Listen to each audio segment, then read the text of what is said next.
AudioJungle.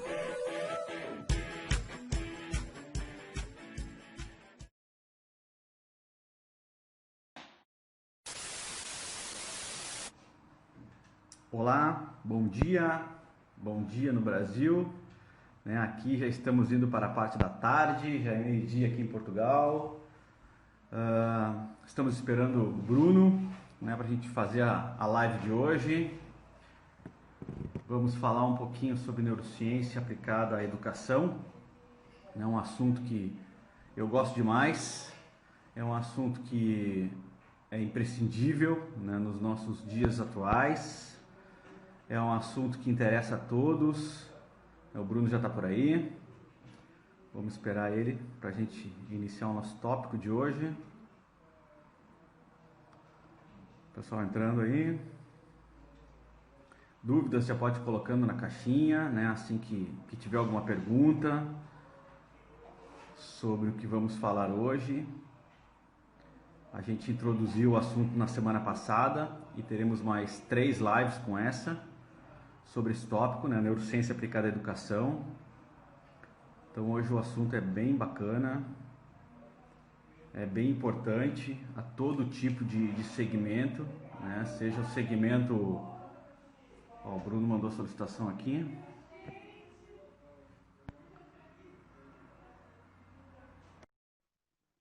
Vamos lá, vamos falar com ele. Bom dia, Sanara. Fala, Bruno. Bom dia, tudo bem? E aí, como é que tá? Aqui. Tranquilo? Tranquilo, tudo bem. E aí, cedinho aí no peguei Brasil? Peguei meu chazinho aqui já, são 8 horas aqui. Aí vocês estão quase almoçando já, né? Ou vocês já não estão almoçando? Aqui já estamos indo para o almoço daqui a pouco. Como é que tá? Tranquilo? Tranquilo, né? Vamos sobrevivendo a essa loucura toda. É isso aí, né? Enquanto isso, vou passando um pouco de conteúdo para esse pessoal, hein? Isso aí. Eu vou me apresentar rapidinho. Meu nome é Alexandre Rodrigues, trabalho com neurociência aplicada a negócios, alguma coisa em torno de 10 anos. Tenho várias formações que a gente trabalha aí, uma delas é neuroaprendizagem, e dentro dos elementos de neuroaprendizagem, esse tópico que a gente está montando, essas 4 lives agora, que é a neurociência aplicada à educação. E hoje a gente vai trabalhar a relação social, o impacto da neurociência na relação social, o que é um tópico bem relevante, pois a questão social está diretamente ligada ao nível de educação que se tem. E aí eu chamei o Bruno para a gente conversar um pouquinho, que o Bruno se apresente aí, falar um pouquinho sobre a sua história. Bom, para quem não me conhece ou não me acompanha, ou não pegou a última live, a Jéssica está falando, bom dia aqui do Brasil. Deixa eu falar um pouquinho sobre mim. A minha trajetória nas neurociências foi mais um tropeço, na vida. Como eu sempre brinco, a vida é aquilo que acontece enquanto a gente faz planos, Então, as neurociências, eu falo, não sei se fui eu que encontrei ela ou ela me encontrou, no meio do caminho as coisas aconteceram. E eu venho estudando neurociência já tem uns 3 anos, eu comecei, de fato, a mergulhar de cabeça nesse mundo em 2017. Acho que buscando, Acho que eu sempre brinco, em algum momento da vida todo ser humano vai se questionar em relação a algumas coisas, até para se entender melhor. E eu acho que foi um momento, meu, assim, em 2017, que eu quis, de fato, voltar a buscar compreender como é que funciona a nossa cachola, E desde então eu venho me debruçando sobre as neurociências, já se passaram aí 3 anos, e a gente começa a perceber que é um caminho sem volta, Como eu sempre brinco. Toma cuidado para começar a estudar neurociência, porque não tem volta, é um bilhete só de ida. Então, isso é bom, mas é ruim também. Você vê que é um poço sem fundo, Por mais que a gente estude, assim, muita coisa se descobriu, muita coisa vem sendo descoberta, mas assim, a gente só arranhou a casquinha de todo aquele mistério que existe e é inerente do ser humano. É mais ou menos isso. E no meio do caminho, assim, a minha formação, apesar de eu ser formado em química, eu vim dessa área mais da ciência de base, mas a vida, mais uma vez, vai te jogando para lá e para cá. Hoje eu não atuo com química, na verdade, há muito tempo. E as neurociências foi uma forma que foi um resgate. Ela acho que me resgatou para falar, olha para cá de novo que tem coisa interessante. E querendo ou não, eu gosto muito até desses aspectos que envolvem a bioquímica, a biofísica, dentro das neurociências. Eu acho que isso foi um dos atratores, e ver como tudo isso reflete, né, nisso aqui que a gente está fazendo, nossa cognição, nosso comportamento. E ver como é mágico isso tudo, né? E tentar entender um pouquinho dessa brincadeira toda. Aí no meio do caminho eu acabei fazendo uma especialização em neuropsicologia. Claro que eu não sou neuropsicólogo, porque eu não sou psicólogo de formação, mas para entender esse panorama multidisciplinar e interdisciplinar das neurociências e da neuropsicologia, e aí estou aqui, né? Caí nesse mundão aqui digital. Desde o ano passado eu venho passando um pouquinho de conteúdo, batendo um papo com a galera aqui na internet, né? Principalmente pelo Instagram. Esse ano quero começar a alimentar o YouTube. E é isso, essa é a minha trajetória dentro das neurociências. Eu brinco que eu compartilho as minhas anotações de estudo, é só isso que eu faço. É isso aí. Bom, falando no YouTube, né? Esse vídeo depois a gente vai editar ele, a gente vai jogar lá pro nosso canal do YouTube, né? Já quem quiser conhecer lá, o meu canal é o NeuroExpert e o do Bruno é o sem Sem underline. neura. Sem neura direto, né? No YouTube não tem underline, que lá Não não, tem não underline. funciona underline. Direto sem neura, o direto. sem neura. Então, assim, quem perdeu aqui pode buscar lá também, que a gente vai estar por lá também. Então a gente decidiu trabalhar 3 aspectos fundamentais que envolvem a educação, né, o impacto da neurociência da educação. Na primeira live a gente falou um pouquinho sobre o impacto da neurociência, do conhecimento da neurociência pelo lado do professor, onde o professor pode se beneficiar com isso, e onde o aluno pode se beneficiar com isso, e também os pais, né, se conhecerem essa disciplina, se conhecerem esse campo, onde podem também contribuir melhor para a educação do seu filho. Aí o que a gente pensou? Vamos trabalhar isso em cima de 3 pilares, tá? 3 pilares fundamentais, que seria a socialização, como a neurociência pode ajudar na socialização, né, através da educação, como a neurociência pode ajudar nas questões afetivas e como a neurociência pode ajudar também nas questões cognitivas, tá? Então hoje a gente vai falar sobre a questão social, e hoje eu gostaria de introduzir que, apesar de o nosso cérebro ser um cérebro social, né, ele ser modelado e construindo para a socialização, né, que na verdade foi o que nos trouxe até aqui. Eu sempre digo que o ser humano ele nunca foi, né, o topo da cadeia alimentar até pouco tempo atrás. Então, quando você não é topo da cadeia alimentar, você tem que ter alguma vantagem em cima de outros animais para se manter numa determinada hierarquia. E se isso não acontece, a gente é extinto como qualquer ser que já habitou esse planeta e hoje não existe mais. Então, o que eu digo? Nós corremos menos que um leão, a gente não voa como uma águia, a gente não nada como um tubarão, a gente é mais lento, né, em relação a outros animais.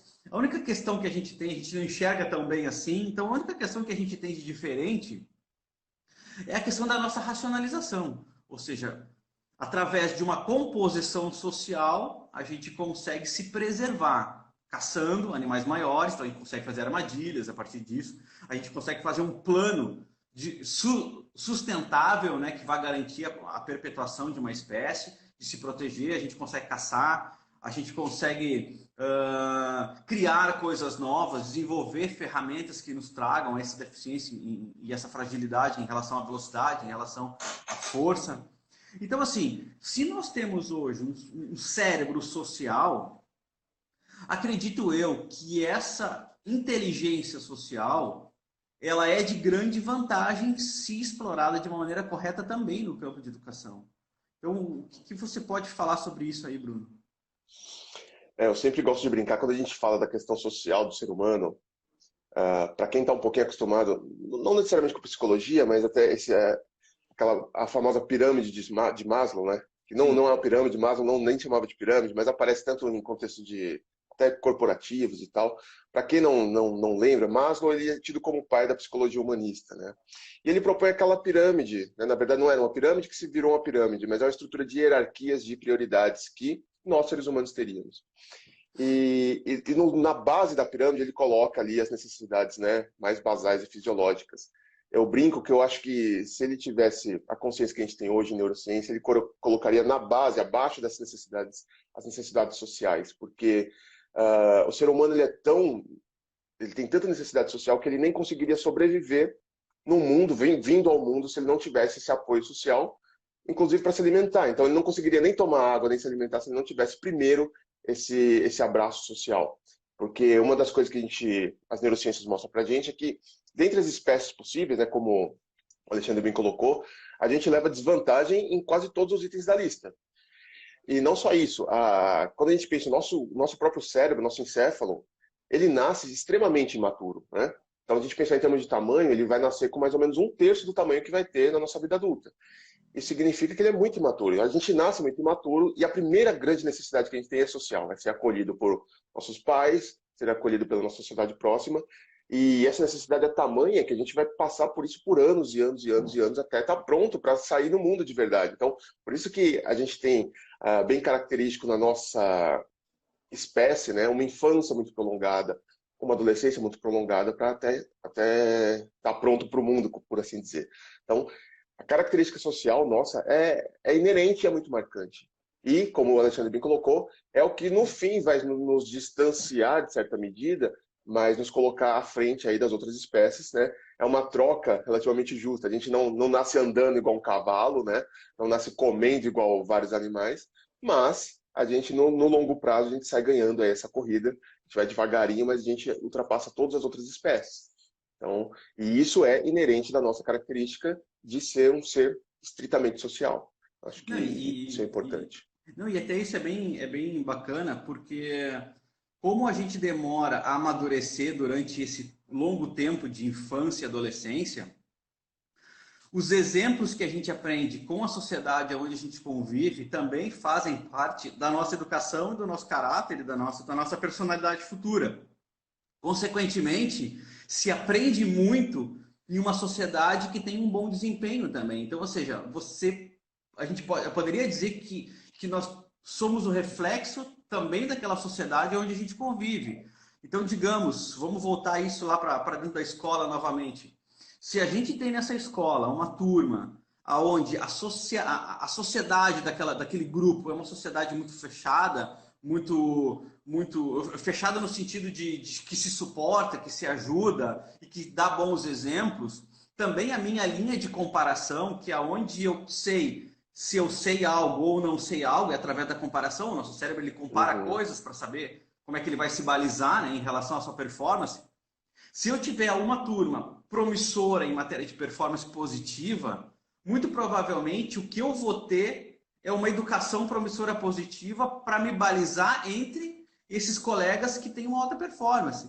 Então, assim, observar a questão social dentro da escola, ela pode ser um reflexo da sua posição social como contributiva para a sociedade fora também. Então, assim, se o seu cérebro, desde criança, ele já é acostumado a fazer comparações positivas, né, e a te demonstrar ou te educar de maneira positiva, de comportamentos positivos e o reflexo desse grupo, fora dessa escola, dificilmente você vai ser diferente. Dificilmente esse cérebro vai, porque também ele também compara ganhos, né? Ou seja, quando eu estou na escola eu tenho ganho positivo por ter esse comportamento negativo. Então ele não vai buscar esse tipo de ganho fora dentro de uma sociedade que vai contra os princípios dessa performance positiva. Faz sentido isso? Não, faz sentido. Eu acho que vou até pensar um pouco com o que Isso. está muito em voga hoje de falar o que é o normal, o que é o novo normal, o que vai ser. Quando você coloca dentro de um contexto, né? Sempre brinco assim, né? Estatisticamente, o que é normal? Normal é aquilo que acompanha a norma, né? O que está dentro da distribuição, né? Dita distribuição normal e vai seguir mais ou menos a média, não vai desviar muito ali daquela média. E uma vez você se colocando num contexto social X, você vai ter uma amostra daquela população e você vai ter uma média, você vai ter uma normalidade ali. Então, sempre que a gente pensa como você se comporta dentro de um contexto, né? Que você vai ter um contexto aí de uma sociedade, seja uma macro sociedade ou uma micro sociedade, como é uma escola, você vai se adequar dentro de uma norma. Então você acaba, né? Criando ali, né? Você vai se constituindo de acordo com a norma em que você tá embutida. Então é até algo para a gente refletir, né? O que a gente julga normal ou não? Normal é aquilo que estatisticamente está refletido na média ali, numa distribuição normal dentro de uma amostra, né? Seja uma sociedade maior, menor, seja dentro da sua escola, da sua corporação, né? Então tudo isso vai refletir dentro da sua constituição, né? E, Invariavelmente. não, e o interessante é assim, esse comportamento social, ele pode se alterar dependendo do nível de prazer que o meu cérebro tem em relação a esse comportamento. Então, por exemplo, eu faço um determinado comportamento, eu executo um determinado comportamento, e eu tenho um ganho em cima disso, o meu cérebro vai sentir prazer em cima dessa vitória.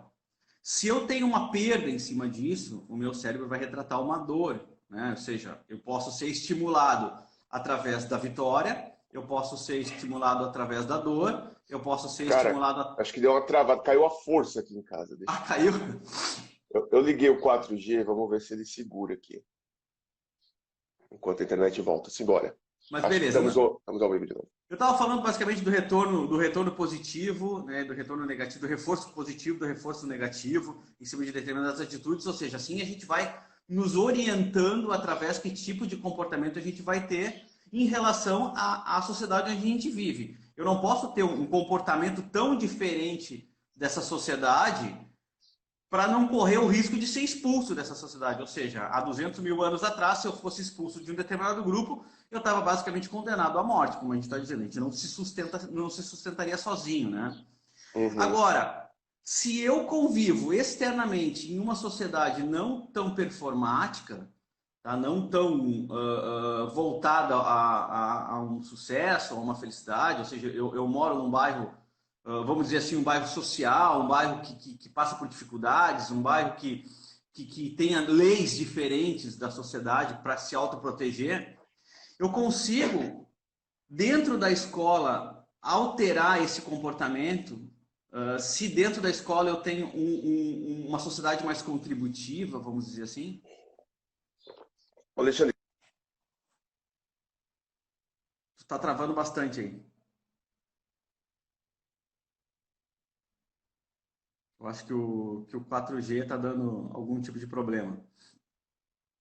Mas só para a gente não parar, eu vou ilustrar um pouquinho mais. Então, assim, por exemplo, eu tenho fora da escola um ambiente mais agressivo, um ambiente mais tá. competitivo em relação à sobrevivência, vamos dizer assim, tá? E dentro da escola eu tenho um ambiente mais afetivo, um ambiente mais socialmente contributivo, ao qual ali é ensinado como você ajuda o outro, que o sucesso do outro é o seu sucesso, que o sucesso daquela turma inteira ela vai trazer mais reconhecimento aos outros. Eu consigo modificar esse comportamento, o cérebro consegue balizar, do tipo assim, fora é uma coisa, dentro é outra. Então, como funciona esse comportamento? Assim, ele vai ser diferente de um lado e adaptado ao outro?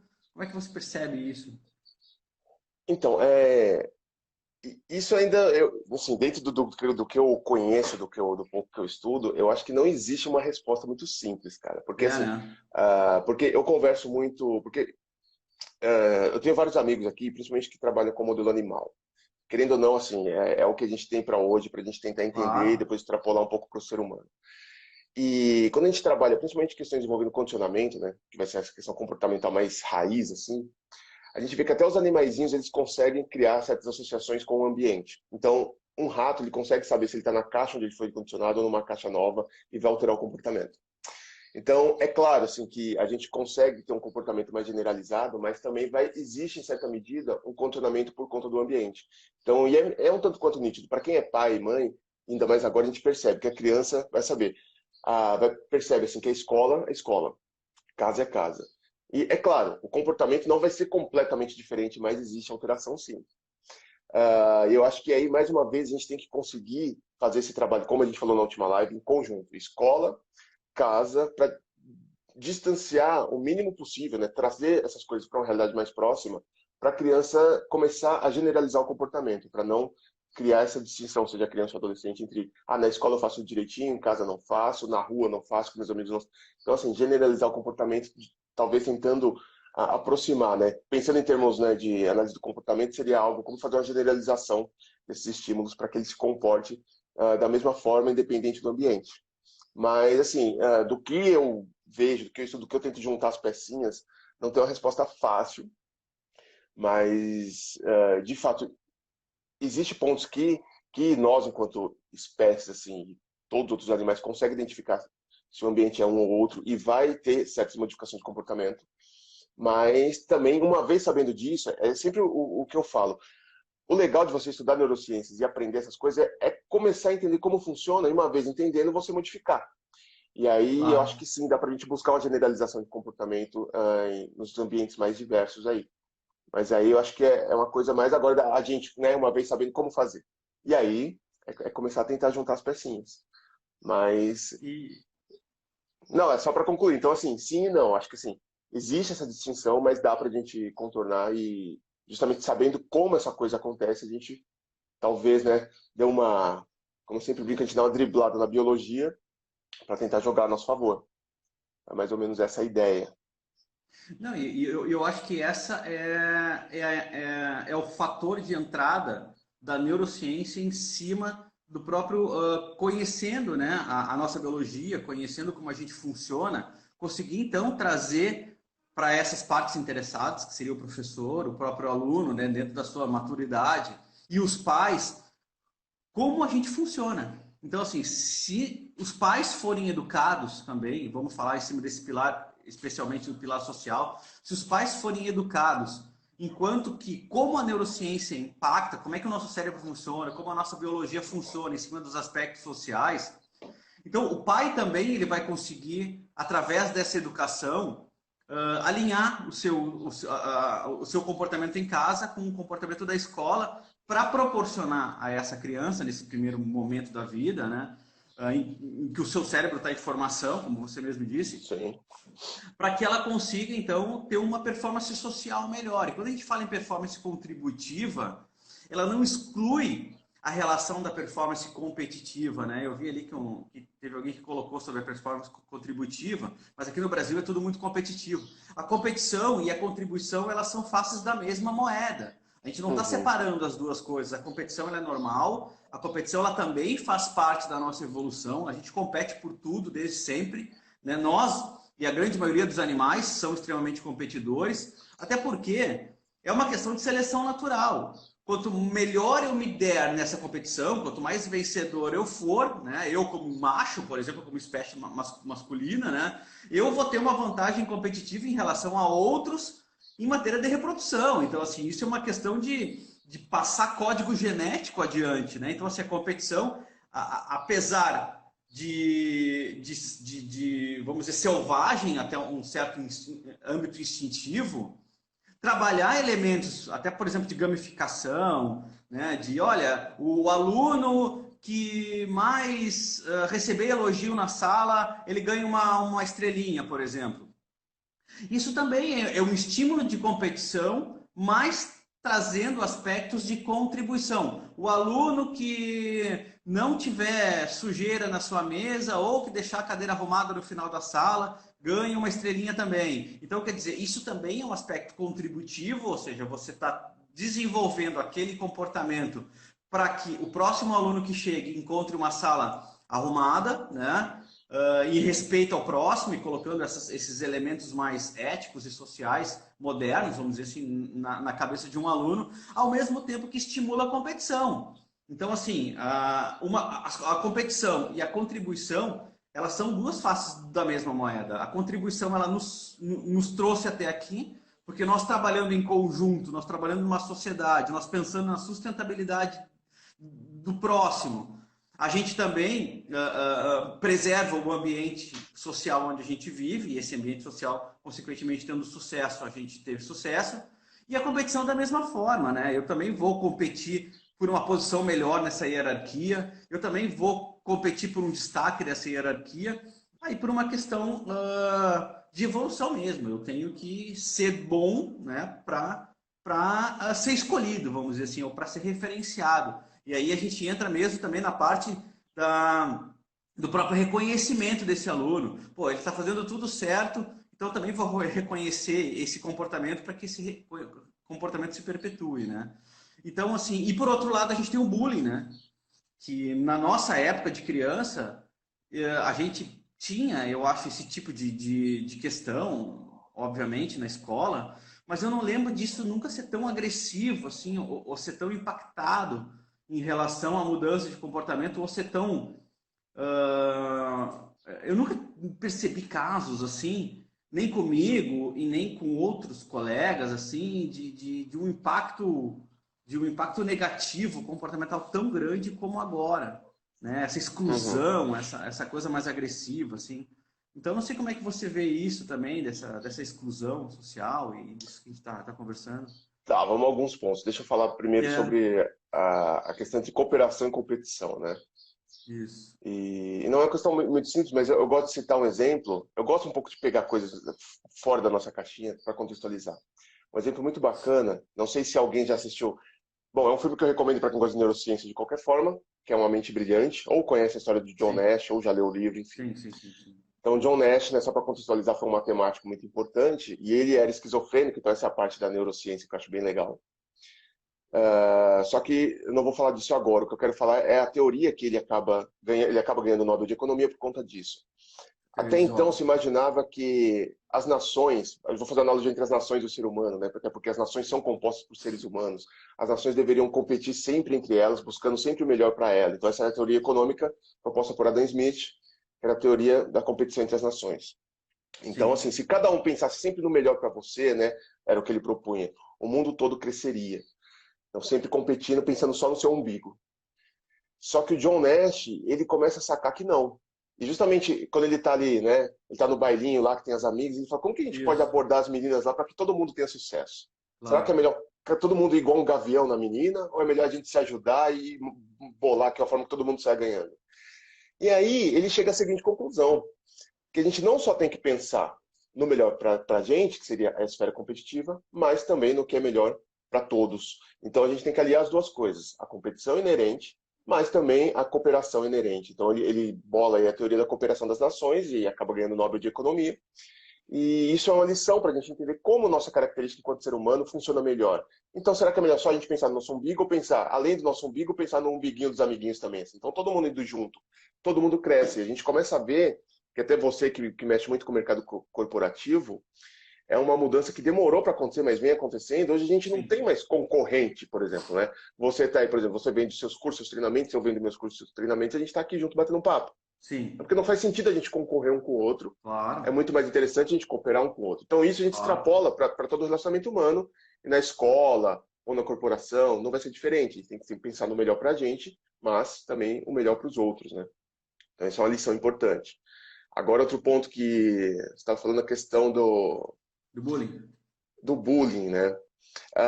Mas um outro ponto que eu vejo, essas gerações agora, eu falo assim, a gente precisa de motivação, precisa de recompensa, só que em certa medida a gente precisa também entender que o mundo não é, né? Como tem uma frase, não sei se é dele ou não, não sei se vocês conhecem ou não, o Pedro Sobral é um cara da internet aqui também, que ele fala que você tem que entender que a vida também não é o seu todinho gelado, entendeu? A vida não é um mar de flores, não é uma maravilha.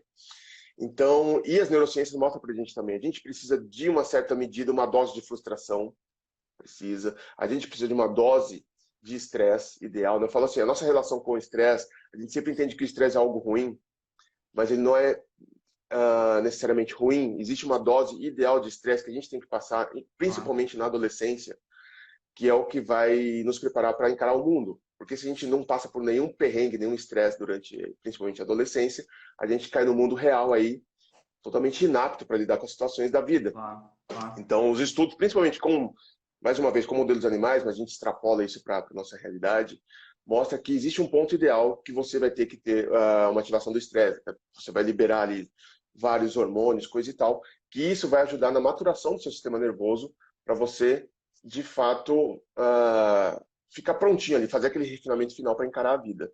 Então, assim, eu acho que o maior problema é que a gente não está encontrando um ponto de equilíbrio mais, né? E não sei se vai ser muito fácil fazer isso. É claro que na nossa época, assim, o bullying era se ninguém dava bola, era deixado de lado. Eu acho que não sei também, eu não consigo nem avaliar até que ponto eu sofri ou não, ou causei bullying, né? Porque era um negócio que, não, como não existia um rótulo, a gente nem nomeava Sim, essas era, coisas, né? Era sim, assim, era sim. sacanagem que você fazia com a amiguinha, se era sacaneado Era toma também. daqui, bate de lá, toma daqui, e É era claro que eu acho normal. que, em certa medida, a gente passou bem por isso, né? A gente fala, não sei qual foi o impacto negativo ou não, fala, não sei, eu falo, de fato não sei, eu acho que talvez até teve algum impacto positivo, talvez teve alguns impactos negativos, a gente não Claro, consegue nem mensurar. claro. Mas, em certa medida, a gente está indo para um outro extremo também, que tudo, assim, é claro que a gente vê coisas muito graves, eu acho que principalmente também por conta da facilidade de divulgação das coisas que acontecem. Então, se acontece uma coisa numa escola no interior do Piauí, Já estão sabendo. hoje, alguém já gravou e já está na rede, amanhã está na Globo. Então hoje a gente tem uma facilidade de difusão dessas coisas, o que em certa medida é bom, porque, claro, você consegue policiar muito melhor. Claro. Só que eu não sei até que ponto a gente está exagerando, né? E colocando também as nossas crianças e adolescentes dentro de uma cúpula Redondo. de vidro. Então, é esse ponto que a gente não está conseguindo chegar ainda lá, assim, buscar um ponto de equilíbrio. Porque a gente sabe, assim, todos os modelos, todos os estudos mostram que, assim, criança e adolescente precisam de certos desafios, precisam de certas frustrações, Claro, precisam passar uns perrenguezinhos, um estresse, mas claro, também não pode ser exagerado, né? Se a gente claro. fala, a gente funciona numa curva em um invertido. A gente tem, assim, se a gente for pensar, quantidade de estresse e desempenho. Pouco estresse não vai fazer o que precisa. Tem um ponto ideal de estresse, mas também passou daquele ponto, você começa a cair de novo. Sim. Então, justamente o grande desafio, né, para a gente, enquanto aí, ou educadores ou pais, é justamente buscar, com as informações que a gente tem, um ponto de equilíbrio. E buscar um diálogo assim também, né? Eu falo, nenhum extremo, nunca, né? A história mostra pra gente que nenhum extremo é o caminho, né? Então é Aham. buscar o equilíbrio.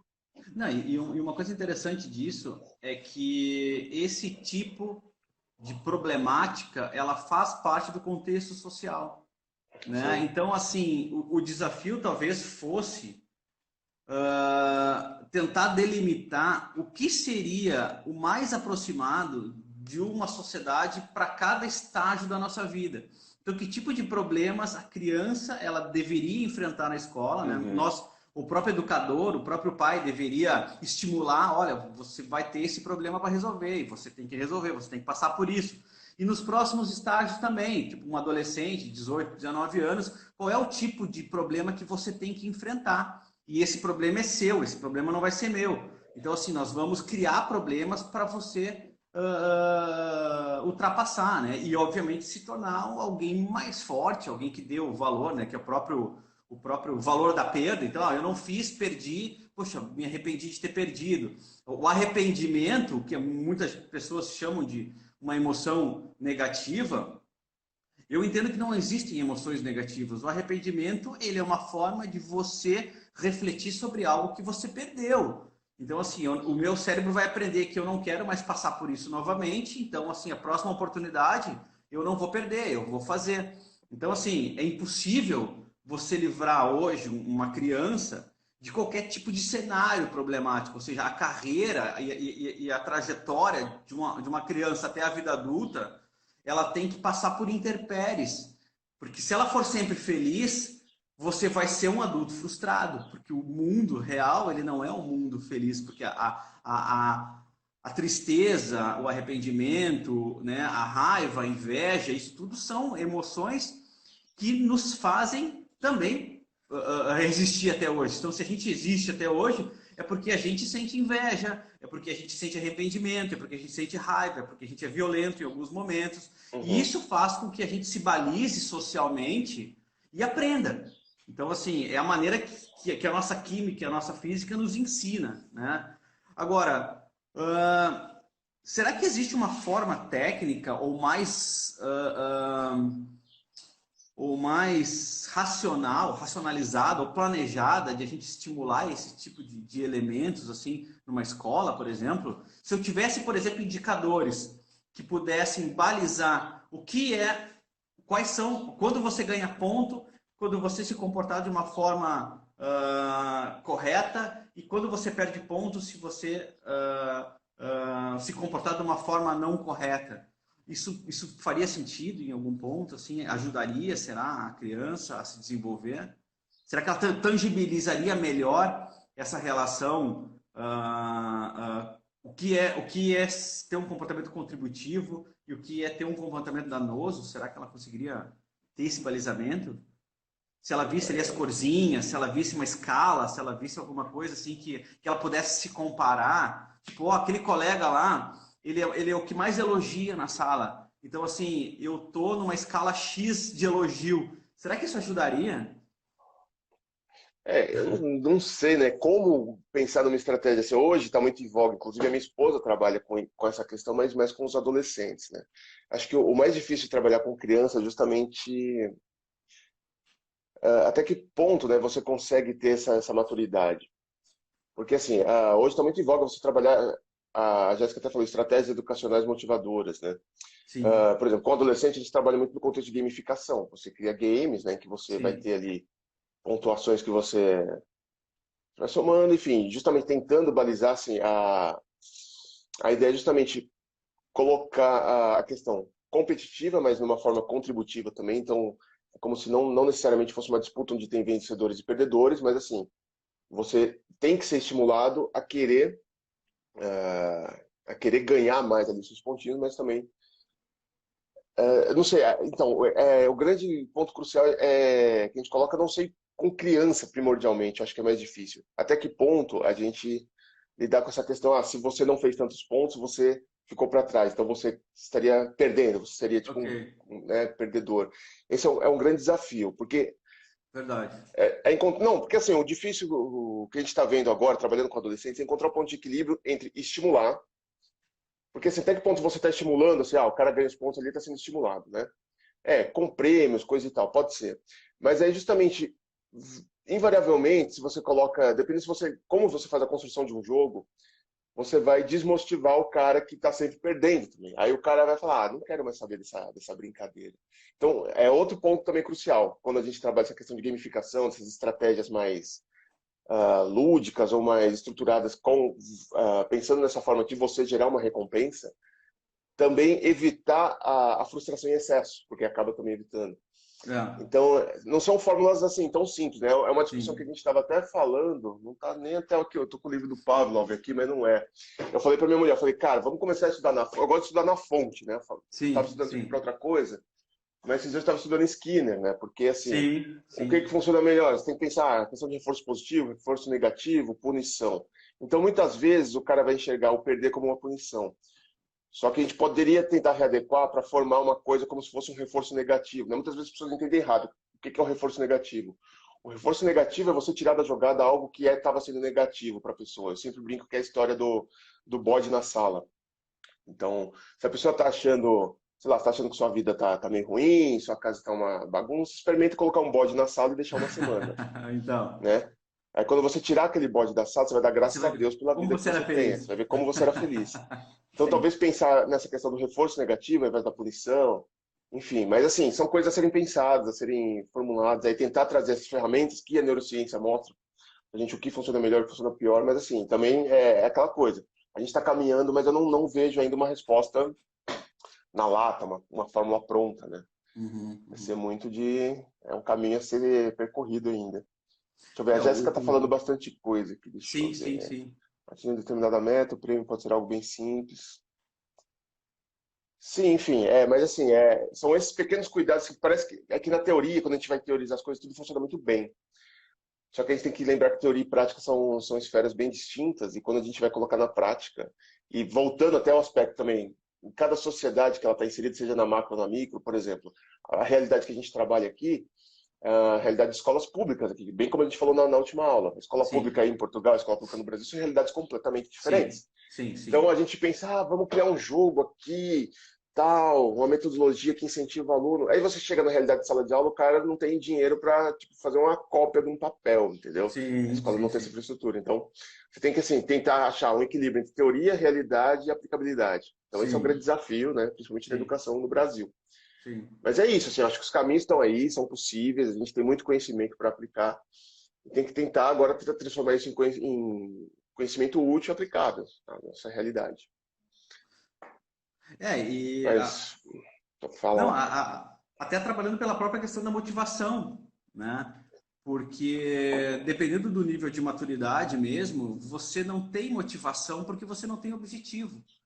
Então, assim, a base de qualquer tipo de motivação é você ter uma meta, é você ter um objetivo, é você saber onde vai chegar. Se você não tem nada disso, né, a gente vê quanto adolescente totalmente desmotivado, né, não sabe o que vai fazer, porque se você vai perguntar para ele, mas o que você quer ser, cara? Isso eu não sei. O cara tá com 18, 19 anos, 20 anos, eu não sei ainda o que eu quero ser.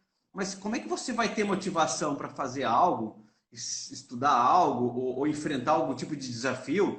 Se você não tem uma meta, se você não tem um objetivo, né? Então, assim, a questão da própria meta e objetivo, ela é algo que se adquire com a maturidade. Você vai sabendo o que você vai querendo ao longo da sua vida. Uns iniciam antes, né? Acho que até a nossa geração é uma geração que cedo já teve que começar meio que se virar, né? Então, assim, eu me lembro com 14 anos, e uma vez eu quis comprar um videogame, meu pai disse, não vou te dar o videogame, mas você pode trabalhar comigo, você pega o seu dinheiro e compra o seu videogame. E aí eu começava a associar esse negócio, cara, como é bacana eu ganhar o meu dinheiro e agora eu posso comprar o que eu quero, entendeu? Sem estar pedindo. Então, assim, isso é uma coisa que me fez bem e me acostumou a buscar o meu próprio dinheiro. Agora, como a gente vai trabalhar com uma meta para alguém que não tem essa maturidade, né? Então, assim, a questão da gamificação, ela pode ajudar a você a tangibilizar esse caminho. Então, assim, a gente traça um caminho específico e nós vamos colocando aí balizadores ao qual, no final, você vá se aproximar de uma performance importante. Então, assim, eu acho que é desenhar mesmo. Eu me lembro que quando eu era criança também, a minha mãe me explicava alguma coisa, eu não entendia, e ela dizia assim, poxa, você quer que eu desenhe para você? E eu assim, não, mãe, que desenha, que desenha. Mas no fundo ela estava certa, porque se ela desenhasse, eu sabia exatamente o que estava dentro da cabeça dela, o que ela queria dizer com isso. Então, o desenho, ele traz para a gente uma forma muito mais tangível de eu enxergar o que outra pessoa quer de mim. Então, eu vejo que a criança se baliza muito com isso, com cores, com desenhos, né? Então, hoje, aqui em Portugal, a criança chega na aula, na salinha, e ela já coloca uma carinha feliz, triste, ou amarelo, ou vermelho ali no seu quadrinho, né? Então, a professora já saca ali que tipo de emoção ela está tendo naquele momento. Então, se ela está triste, aí como é que ela conduz esse negócio? Então, assim, é a maneira como ela consegue se expressar de algum momento, né?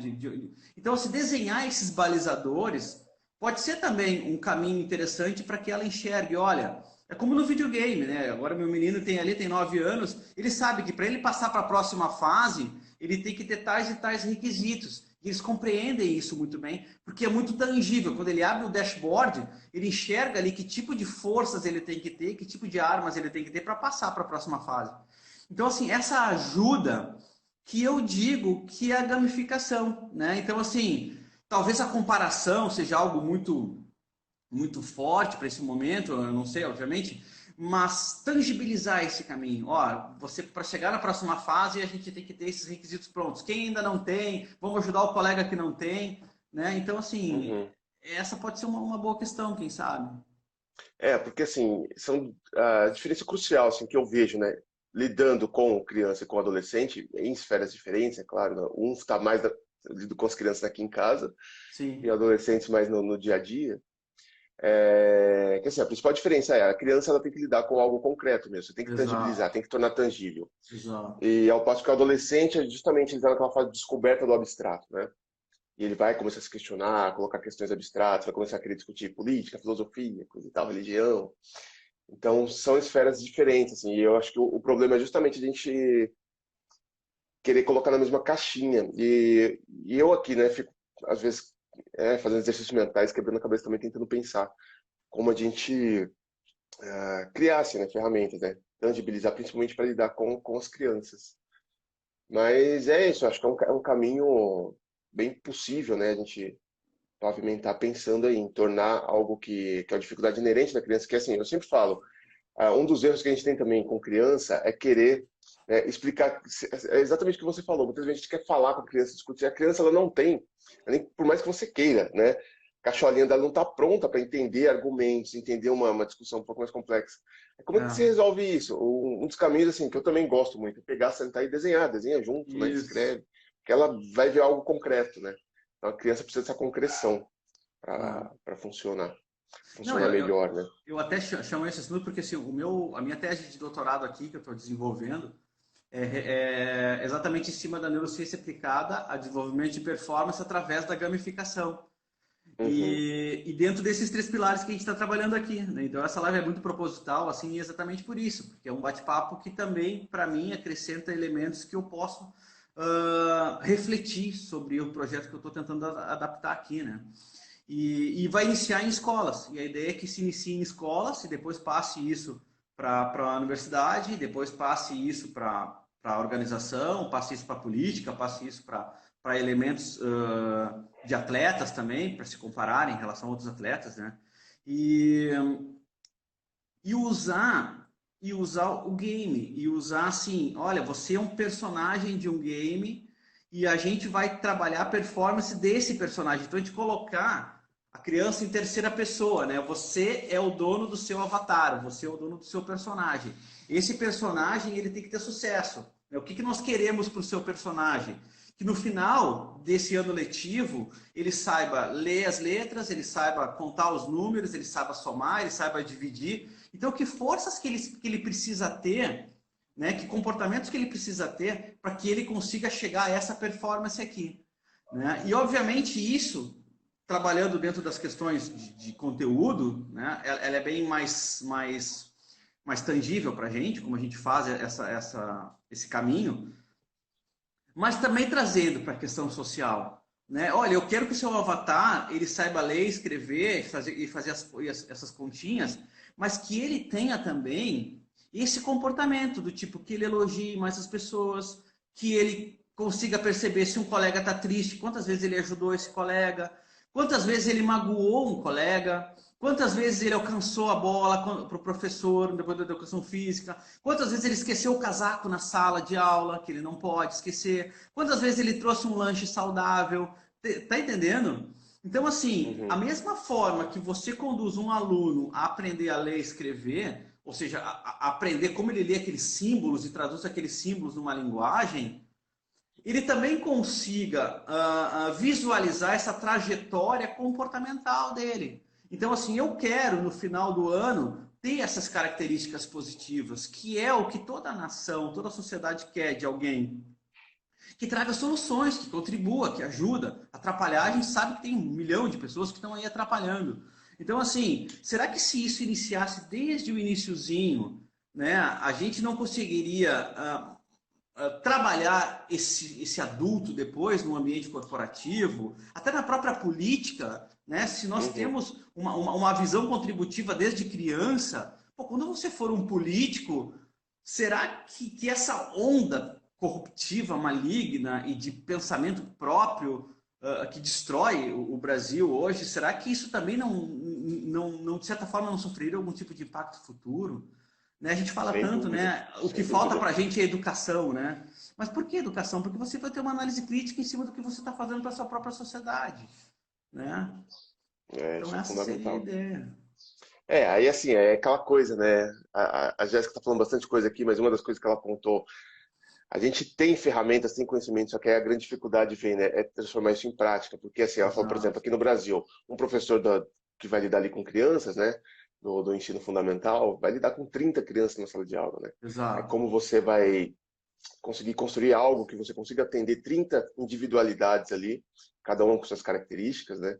E tentar entregar o melhor que você tem ali para cada pessoinha ali da melhor forma possível. Então, aí são os grandes desafios que a gente passa. Mas, assim, é o que eu falo. Conhecimento a gente tem muita coisa que já está bem confrontada e bem consolidada. E o grande desafio maior é a gente levar isso para a prática agora, né?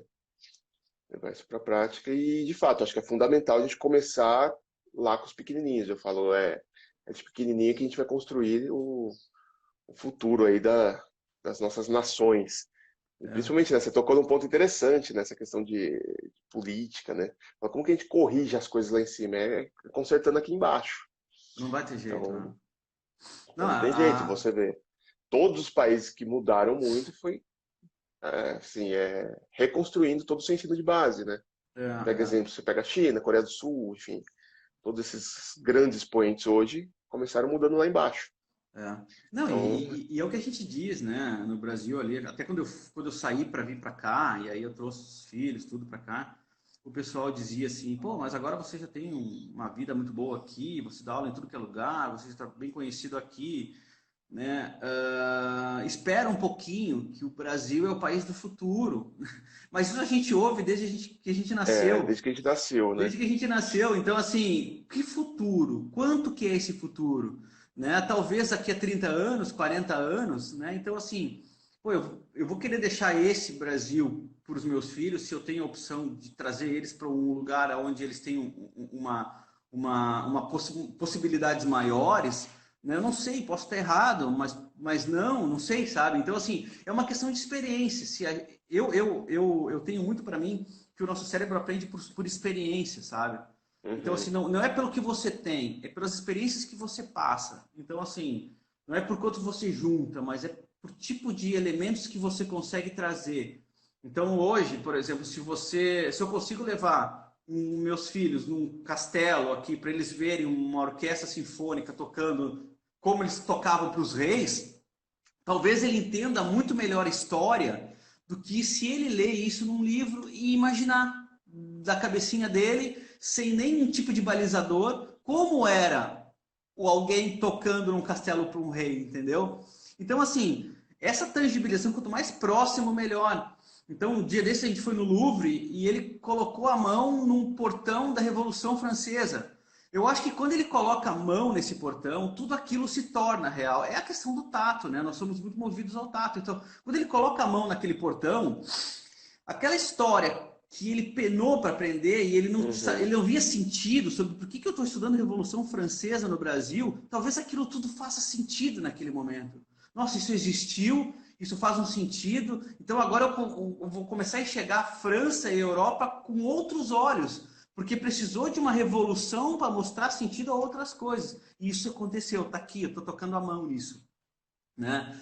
E a gente vê no Brasil, primeiro, a distorção histórica, né, de tudo quanto é lado. Segundo, a mídia muito forte influenciando a cabeça dessa criança. Então, assim, como é que ela vai ter, sem balizadores tangíveis, experiências de como elas, de que caminho elas têm a seguir? Elas são muito vulneráveis, de certa forma, né? Então, Uhum. assim, essa questão social, no meu entendimento, ela é bastante relevante porque é pensando na sociedade, é pensando numa análise crítica social, do tipo, como todos têm que ganhar, que elas vão se tornar mais produtivas. E a própria solução de uma empresa, de um negócio que você vai criar, você não vai criar hoje um negócio que não traga solução a alguém. A solução ela é contributiva. O seu negócio não existe, você não vai vender curso algum se ele não trouxer solução a alguém. Né? Então, a primeira coisa que se pensa quando vai se abrir um negócio, quando você vai ser gestor, é que tipo de solução você está trazendo à sociedade. Né? Então, assim, não é o que você acha que é melhor, não é o que você quer dar, não é o que você pode dar, mas o que a sociedade precisa. Então, isso faz uma Uhum. nação forte. Né? É, sem dúvida. Então assim, imagina se a gente conseguisse trazer isso para uma criança no âmbito escolar, como não seria. Né? Então, essa é a questão. Assim. Então, eu acho que esse é um tópico bem relevante dentro da nossa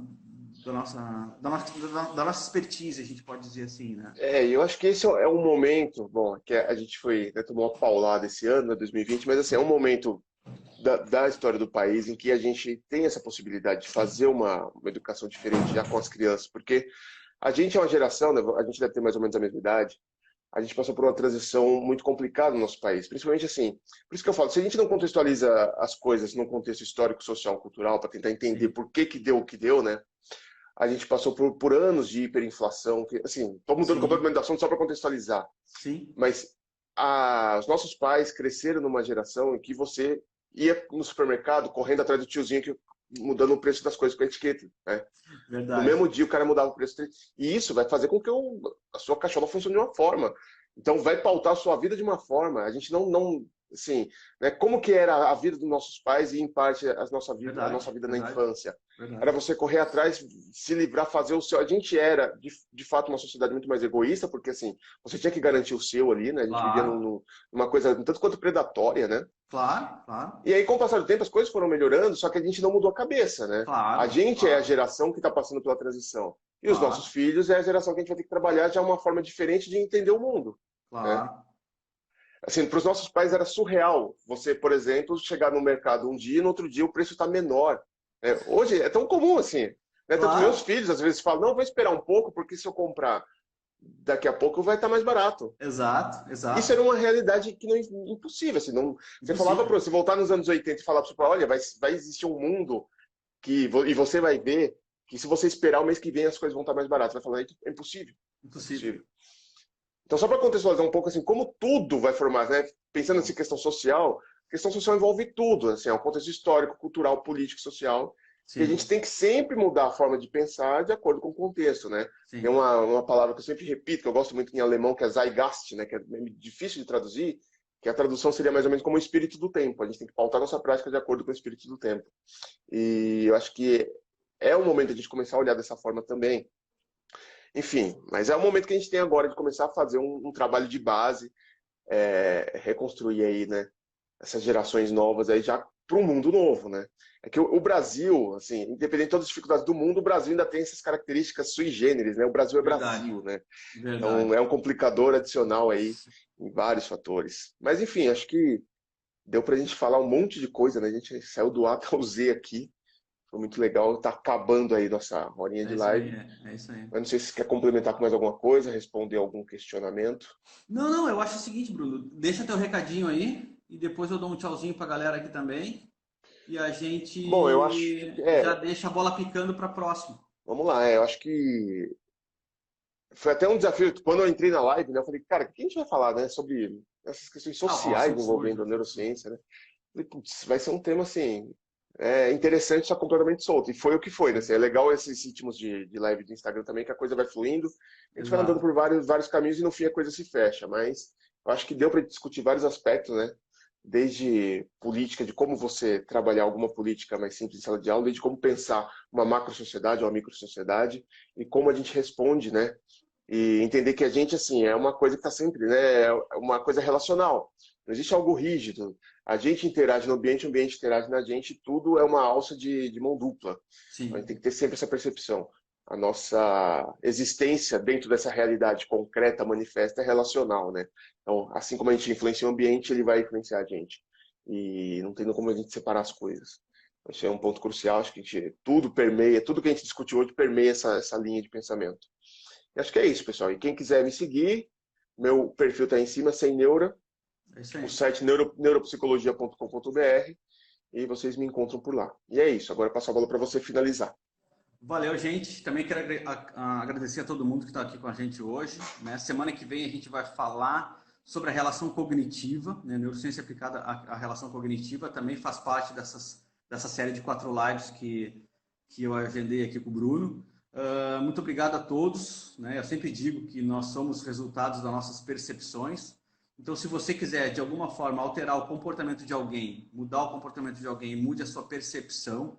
Não adianta a gente querer que alguém mude algo e você mantém aquele evento, aquela atmosfera sempre igual. A gente não vai fazer assim. Nós somos indivíduos que reagem a ambientes, tá? Então a gente busca adaptação, a gente não muda por mudar, a gente não muda sem sentido, tá? A mudança sem sentido ela é muito volátil. Você pode mudar e daqui a 2 semanas você vai voltar ao seu status quo se aquela atmosfera continua a mesma. Então, assim, adorei o papo, cara. Eu acho assim, que é uma coisa extremamente relevante de se conversar, principalmente quando a gente traz esse viés da neurociência, ou seja, como é que a nossa biologia reage a isso. E semana que vem estamos aí de novo, né, Bruno? Mesmo bate-horário, quinta-feira, Isso meio-dia, aí.